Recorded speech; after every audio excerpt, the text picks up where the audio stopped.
یہ اس اعتبار سے جامع ترین مقام ہے قرآن کا کہ قرآن کی دعوت کو دو حصوں میں تقسیم کر کے بیان کیا گیا۔ ایک قرآن کی دعوت عمومی ہے، ہر انسان، کل نوع بشر کے لیے، اس لیے کہ حضور کی بعثت تمام انسانوں کے لیے ہے۔ ہر انسان کسے باشد، چاہے شمال کا ہو، جنوب کا ہو، مشرق کا ہو، مغرب کا ہو، کالا ہو، گورا ہو، پیلا ہو، نیلا ہو، کوئی ہو، سب کے لیے کیا دعوت ہے قرآن کی؟ قرآن کیا کہتا ہے؟ کوئی ہے یا نہیں؟ پہلے درجے میں تو دعوت عمومی الی کافۃ الناس، دوسرے درجے میں دعوت خصوصی، یہ کن کے لیے ہے؟ جو ماننے کا اعلان کرے۔ پہلی دعوت دعوت ایمان ہے، مانو اللہ کو، مانو رسول کو، مانو آخرت کو، مانو بعث بعد الموت کو، مانو جنت کو، مانو دوزخ کو، یہ ہے عام۔ جو یہ مانتے ہی نہیں، اب ان سے کوئی اور کلام نہیں، ان سے ہم کیسے کہیں گے نماز پڑھو اور روزہ رکھو؟ وہ اللہ کو نہیں مانتے، قرآن کو نہیں مانتے، نبی کو نہیں مانتے۔ تو دعوت ایمان ہے دعوت عام قرآن مجید کی، اور پھر جو ایمان کا دعویٰ کریں اب ان سے خطاب ہے کہ اب جگر تھام کے بیٹھو، میری باری آئی، جب تم نے مان لیا ہے تو ماننے کا یہ تقاضا پورا کرنا پڑے گا۔ اب وہ دعوت عمل ہوگی، یہ کرو اور یہ کرو اور یہ کرو اور یہ کرو۔ تو دعوت ایمان یہاں پر، اور پھر دعوت عمل، ان کو علیحدہ علیحدہ سے جو ہے اللہ تعالیٰ نے ان 6 آیات کے اندر بیان کر دیا۔ یا ایھا الناس، اب دیکھیے دعوت عمومی کا خطاب ہے، یا ایھا الناس، 4 آیتوں اس کے تابع ہیں، اور آخری 2 آیتوں میں پھر آئے گا یا ایھا الذین آمنوا، پھر وہ اہل ایمان سے جو ایمان کا دعویٰ کرے مان لیں کہ ہاں ہم نے مانا۔ یا ایھا الناس ضرب مثل فاستمعوا لہ، ایک مثال بیان کی جاتی ہے، ذرا توجہ سے سنو۔ ان الذین تدعون من دون اللہ لن یخلقوا ذبابا ولو اجتمعوا لہ، یقیناً وہ معبود جنہیں تم پکار رہے ہو اللہ کے سوا، یہ بت تمہارے جو، چونکہ جو مخاطب اولین تھے وہ بت پرست تھے، لن یخلقوا ذبابا، یہ تو اس پر بھی قادر نہیں ہے کہ مکھی تک کو پیدا کر سکے، ولو اجتمعوا لہ، یہ جو کعبے میں رکھے ہوئے 360 کے 360 بت مل جل کر بھی ایک مکھی پیدا کرنا چاہتے نہیں کر سکتے۔ سامنے کی بات تھی، تو صرف شعور دلانا تھا، جیسے حضرت ابراہیم نے بھی ان بتوں کو توڑ کے ذرا انہیں آمادہ کر دیا ایک دفعہ کہ وہ اپنے گریبانوں میں جھانکیں ضرور، ایک دفعہ حقیقت ان پر منکشف ہو گئی۔ اسی طرح یہ مثال دی جا رہی ہے۔ وَإِن يَسْلُبْهُمُ الذُّبَابُ شَيْئًا، اور یہ تو بات بہت دور کی ہے کہ وہ مکھی کو پیدا کریں، مکھی ان سے کوئی چیز چھین کر لے جائے، ان کے سامنے حلوے مانڈے رکھتے ہو، مکھیاں منمناتی ہیں، وہ تو مکھیاں بھی اڑا نہیں سکتے۔ إِن يَسْلُبْهُمُ الذُّبَابُ شَيْئًا لَا يَسْتَنقِذُوهُ مِنْهُ، تو اسے واپس چھین نہیں سکتے، حاصل نہیں کر سکتے۔ ضعف الطالب والمطلوب، بہت کمزور ہے طالب بھی اور مطلوب بھی۔ یہ ان 3 الفاظ میں قرآن مجید کا توحید کا جو عملی لب لباب ہے وہ آ گیا ہے۔ انسان جو ہے، جو بھی کسی بھی درجے میں باشعور انسان ہے، اس کا کوئی نہ کوئی آئیڈیل ہے، آدرش ہے، کوئی نصب العین ہے جس کے لیے وہ بھاگ دوڑ کرتا ہے، محنت کرتا ہے دن رات۔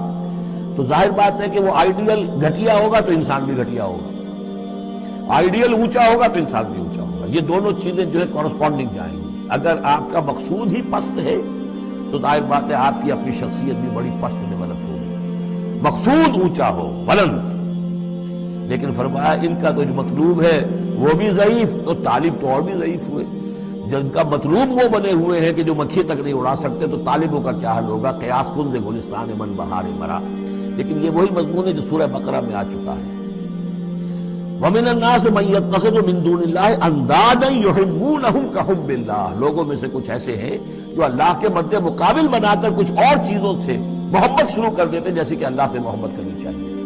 اصل میں تو انسان کو بنایا گیا کہ لا محبوب الا اللہ، لا مقصود الا اللہ، لا مطلوب الا اللہ، مطلوب اللہ کے سوا کوئی نہ رہے۔ باقی ذرائع ہیں، زندہ رہنے کے لیے روٹی کھانی ہے، محنت کرنی ہے، ہل چلانا ہے، ذرائع ہے، مطلوب نہیں ہے۔ نہ کھیتی مطلوب ہے، نہ دکان مطلوب ہے، نہ پروفیشن مطلوب ہے، نہ ڈاکٹری، نہ انجینئرنگ، کوئی شے مطلوب نہیں، نہ دنیا مطلوب ہے، نہ اولاد مطلوب ہے، مطلوب صرف اللہ۔ یہ ہے توحید کا لب لباب، لا مطلوب الا اللہ، لا مقصود الا اللہ، لا محبوب الا اللہ۔ لیکن جو لوگ یہاں تک نہیں پہنچ سکتے، جیسے جس شخص کو بہت سخت بھوک لگی ہو، اگر اچھی چیز کھانے کو نہیں ملے گی تو برے میں بھی منہ مارے گا۔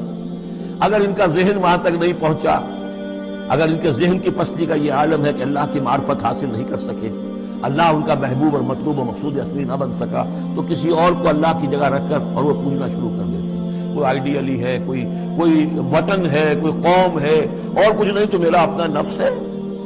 اپنے ہی حسن کا دیوانہ بنا پھرتا ہوں، اپنے ہی حریم ذات کے گرد طواف ہو رہا ہے۔ غاف الطالب والمطلوب ما قدر اللہ حق قدرہ، یہ اللہ کی قدر نہ کر سکے، اللہ کا اندازہ نہ کر سکے، معرفت حاصل نہ کر سکے اللہ کی، جیسے کہ اس کے معرفت کا حق تھا۔ اللہ کو پہچان لیتے تو کسی اور سے کاہے کو لو لگاتے؟ حسین ترین کو اگر دیکھ لیں گے تو کمتر کو کون پھر پوچھے گا؟ تو دیکھ نہیں پائیں گے جلال خداوندی کا کوئی نقشہ ان کے سامنے، جلال و جمال و کمال خداوندی کی کوئی جھلک نہیں دیکھ پائے، لہذا وہ عاشق بنے پھر رہے دنیا کے عروس ہزار داماد کے۔ ما قدر اللہ حق قدرہ ان اللہ لقوی عزیز، یقینا اللہ تعالیٰ قوی ہے، توانا ہے، طاقت والا ہے اور زبردست ہے۔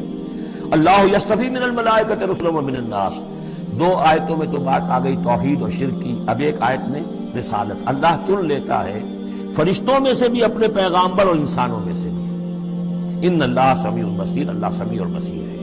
ادھر سے چن لیا جبرائیل کو اور اپنی وحی دے دی، ادھر سے چن لیا محمد کو صلی اللہ علیہ وسلم اور جبریل سے کہا کہ محمد کو پہنچا دو تاکہ محمد اپنے ابنائے نو کو، انسانوں کو لوگ پہنچا دیں۔ تو یہ گویا کہ دو لنکس ہیں، ایک فرشتہ رسول ملک اور ایک رسول بشر، جبرائیل اور محمد صلی اللہ علیہ وسلم۔ ان اللہ سمیع بصیر، اللہ تعالیٰ سب کو سننے والا اور دیکھنے والا ہے۔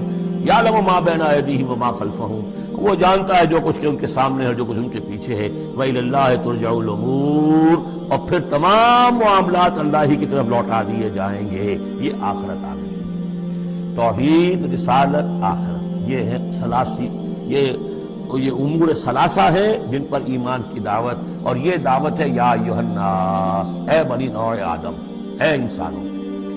اب بات ہے دوسرے مرحلے پر، جنہوں نے کہا اچھا جی ہم نے مانا اللہ کو، مانا رسول کو، مانا ہم نے آخرت کو، بعث بعد الموت کو، ہم تسلیم کرتے ہیں انا للہ و انا الیہ راجعون۔ تو اب ہے عمل کا مرحلہ، یا ایھا الذین آمنوا، اے وہ لوگوں جو ایمان کا دعویٰ کر رہے ہو، اقرار کر رہے ہو۔ اب بات بدل گئی، اب دیکھیے فعل امر آ رہے ہیں، پہلے میں فعل امر کوئی تھا ہی نہیں سوائے اس کے کہ ضربت مثلا فاستمعوا لہ، بس وہ ایک فعل امر آیا تھا، ذرا توجہ سے سنو، باقی کچھ نہیں، حقائق بیان کر دیے، توحید، رسالت، معاد۔ اب جو لوگ ان کو مانتے ہیں، یا ایھا الذین آمنوا ارکعوا واسجدوا واعبدوا ربکم وافعلوا الخیر لعلکم تفلحون، اے ایمان کے دعوے دارو، رکوع کرو، جھکو اللہ کے سامنے، واسجدوا، اور جھکو، پروسٹریٹ بیفور ہم، اس کے سامنے سر مسجود ہو جاؤ، وَاعْبُدُوا رَبَّكُمْ، اور اپنے رب کی بندگی، مکمل بندگی، ٹوٹل بندگی، اس کی پرستش نہیں، بندگی، زندگی آمد برائے بندگی، زندگی بے بندگی شرمندگی۔ وَافْعَلُوا الْخَيْرَ، نیک کام کرو، بھلے کام کرو۔ اب بھلا کام کون سا رہ گیا؟ وَاعْبُدُوا میں تو سب کچھ آ گیا، بھلا کام کیا ہے؟ عبادت میں تو جو اللہ نے حکم دیا وہ ہم نے کر دیا، ہم نے بندگی کا حق ادا کر دیا۔ اب فعل خیر کیا ہے؟ وہ یہ ہے کہ خدمت خلق میں اپنے آپ کو لگا دو، اور خدمت خلق صرف یہ نہیں ہے کہ بھوکے کو کھانا کھلا دیا جائے، یہ بھی خدمت خلق ہے۔ سب سے بڑی خدمت خلق کیا ہے؟ ان کی عاقبت سنوارنے کی کوشش کرو، یہ سموچے جہنم کے اندر جا رہے ہیں، گویا کہ دعوت، ان کو بچاؤ، ان لوگوں کو اس حقائق سے، خود بھی جن سے کہ تم آشنا ہو گئے ہو، جو حقائق تم پر منکشف ہو گئے ہیں، ان سے انہیں بھی روشناس کرو تاکہ ان کی عاقبت سنور جائے، ان کی بھی زندگی درست ہو جائے۔ لعلکم تفلحون، یہ کرو گے تو فلاح پاؤ گے۔ بہت اہم نکتہ ہے یہ۔ ایمان کے دعوے دارو، یہ نہ سمجھ بیٹھو بس ایمان لے آئے تو بس فلاح ہی فلاح ہے، اب کامیابی ہو گئی، بس نہیں، یہ شہادت گاہ الفت میں قدم رکھنا ہے، یہ تو ابھی قدم رکھا ہے آپ نے، اب یہ کرو اور یہ کرو اور یہ کرو اور یہ کرو تاکہ فلاح پاؤ۔ اگر اس کے بغیر اللہ کی توقع کیے بیٹھے ہو تو یہ تمہارا اپنا خیال ہے، وشفل تھنکنگ ہے۔ تلک امانیکم قل ہاتوا برہانکم ان کنتم صادقین، یہ تو پھر تمہارے اپنے من گھڑت خیالات ہیں۔ اور اس سے بھی اگلا حکم ہے وجاہدوا فی اللہ حق جہادہ، جہاد کرو پھر اللہ کے لیے جیسا کہ اس کے لیے جہاد کا حق ہے۔ جی نہیں، یہ سجدہ جو ہے صرف حضرت شافعی کے نزدیک ہے، امام شافعی کے۔ وجاہدوا فی اللہ حق جہادہ، اور جہاد کرو اللہ کے لیے جیسا کہ اس کے لیے جہاد کا حق ہے۔ هو اجتباکم، اس نے تمہیں چن لیا ہے۔ کیا مانی؟ اب نبوت محمد پر ختم ہو رہی ہے صلی اللہ علیہ وسلم، اب آئندہ جبریل کسی کے پاس وحی نہیں لائیں گے کہ پھر وہ وحی پہنچائے لوگوں کو. اب یہ کام یہ کہ وہی جو جبریل وحی لائے اور جو محمد نے تمہیں پہنچا دی اب تمہیں پہنچانی ہے پوری نوع انسانی کی طرف. یہ ہے تیسری لنک هو اجتباکم. اپنے نصیب پر فخر کرو، اللہ نے تمہیں چن لیا ہے، سلیکٹ کر لیا ہے. یہ بالکل وہی مضمون اب آ گیا جو سورہ بقرہ میں آیا تھا، وَكَذَلِكَ جَعَلْنَاكُمْ أُمَّةً وَسَطًا لِتَكُونُوا شُهَدَاءَ عَلَى النَّاسِ وَيَكُونَ الرَّسُولُ عَلَيْكُمْ شَهِيدًا. وہی مضمون آ رہا ہے، هُوَ اجْتَبَاكُمْ وَمَا جَعَلَ عَلَيْكُمْ فِي الدِّينِ مِنْ حَرَجٍ. اور تمہارے لیے تو ہم نے دین کے اندر کوئی تنگی رکھی ہی نہیں. ملت ابیکم ابراہیم، یہ تمہارے جد ابراہیم ہی کی ملت ہے. هُوَ سَمَّاكُمُ الْمُسْلِمِينَ، اسی نے تمہارا نام مسلم رکھا ہے. اللہ نے تمہیں اس مسلم کا خطاب دیا ہے. حضرت ابراہیم نے بھی یہی کہا تھا، ربنا وجعلنا مسلمین لک ومن ذریتنا امۃ مسلمۃ لک. ہماری امت میں سے بھی ایک امت مسلمہ اٹھائی ہو. من قبل وفی ھذا، اس سے پہلے بھی اور اس میں بھی. لیکون الرسول شہیدا علیکم وتکونوا شہداء علی الناس. وہی مضمون جو سورہ بقرہ میں تھا، وکذالک جعلناکم امۃ وسطا لتکونوا شہداء علی الناس ویکون الرسول علیکم شہیدا. فرق کیا ہے؟ وہاں پہلے امت کا ذکر ہے پھر رسول کا ذکر، یہاں پہلے رسول کا ذکر ہے پھر امت کا ذکر. لِيَكُونَ الرَّسُولُ شَهِيدًا عَلَيْكُمْ وَتَكُونُوا شُهَدَاءَ عَلَى النَّاسِ فَأَقِيمُوا الصَّلَاةَ. بس اس کو اپنی پوری طرح سمجھنے کے بعد اب بسم اللہ کرو، قدم آگے بڑھاؤ. تو سب سے پہلے قدم کہاں بڑھاؤ گے؟ فَأَقِيمُوا الصَّلَاةَ وَآتُوا الزَّكَاةَ. نماز قائم کرو، زکوٰۃ ادا کرو. وَاعْتَصِمُوا بِاللَّهِ، اور اب اللہ کے ساتھ چمٹ جاؤ، اللہ کے دامن سے وابستہ ہو جاؤ. هُوَ مَوْلَاكُمْ، وہ تمہارا مولا ہے، مددگار ہے، پشت پناہ ہے، حمایتی ہے. فَنِعْمَ الْمَوْلَىٰ وَنِعْمَ النَّصِيرُ. کیا ہی اچھا ہے حمایتی اور کیا ہی اچھا ہے مددگار. بارک اللہ.